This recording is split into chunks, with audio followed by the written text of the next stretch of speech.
Okay, so our goal here will be to create basically this image of a water bottle in front of a picture of a park. And you can see here, I'll actually adjust the scale of this water bottle. Let's see, I'll make it real small, and I can put it down. I can even bring it over here by this tree. In fact, you know what? It's a little too small. There you go. That's kind of the goal. Let me fix the rotation a little bit. There you go. Look at that. It's right on the tree. Very realistic. So how do we do that? We start with this picture of a water bottle. Okay? And notice I have my water bottle on top of my picture of a park. They are stacked on top of each other. Okay? Watch. If I mute the water bottle image, we have our park in the background. Here we go. So how do I remove the green?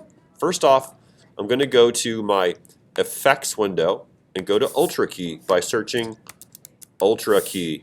It's under the video effects keying folder. I could also just simply go to a video effects, keying, and Ultra Key. I'll now drag this over to my water bottle track, let go, and it pops up over in my effect controls window. Okay? Nothing has changed. That's fine. We're going to make a change right now. On key, I'm going to click key color. The water dropper on key color. Now, let's let that happen. There we go. So let me do that again without that rude interruption. Sorry, guys. Let's reset this. So one more time, I'm going to hit my eyedropper, and I'm going to click not just anywhere, but close to my bottle. So notice this eyedropper is blue.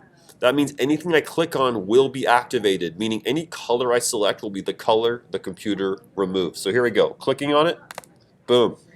So now it's removed the green from this image. Okay, it looks pretty good, but we can clean it up a little bit. In fact, I'm going to change my perspective and zoom in a little bit, make it 100%. We see a little green cheesy border there. So I'm going to go over here to matte cleanup, and I'm going to maybe up the choke feature, kind of squeezes the edges in a little bit. I'm going to do that, squeeze the edges in a little bit. That looks pretty good. We can also affect just the basic matte, how it works, transparency. A little too much. You can play with these settings to see what gives you the best results.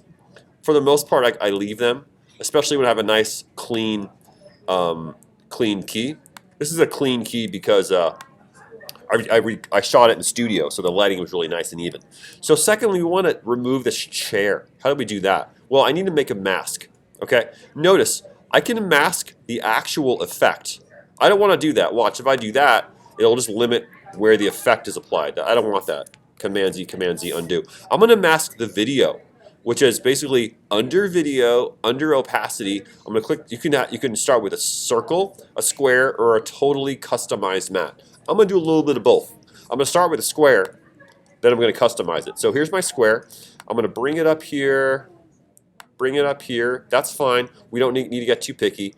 I'm going to bring it down here. Bring it down here. So now is where I want to dial it in to remove the chair. I'm going to get as close as I can. I don't need to be too close. Fit, let's go at 150%. I'm zooming in. Okay, now, without getting too fancy, still in my mask mode, if I simply bring my mouse on the mask itself and I click, it'll create these little points. Click, click, click, right there, right there. Now with these points, now I can use these points to adjust my mask. Bring it in around the chair. Oh, the bell's ringing. Bringing it in.